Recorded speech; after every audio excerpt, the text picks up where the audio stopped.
You don't need a pro subscription to summarize massive PDFs. Here's how to do it for free with Gemini 3.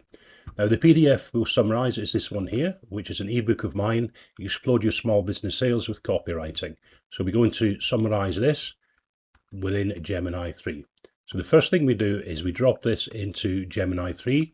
We can either hit this plus button here and upload, add files, or we can simply drag the document across and drop it in. All right, so we just let that upload. That's uploading now. Now that it's uploaded, we'll just use this prompt here. So give me a 2-minute summary of this doc, use bullet points, and we'll click on submit.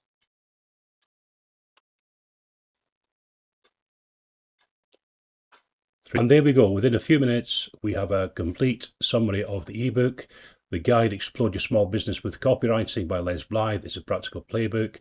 It's the heart of persuasion, understanding your customer, core copywriting principles, practical elements of a sale, quick wins and pitfalls, all nicely summarized into a 2-minute document.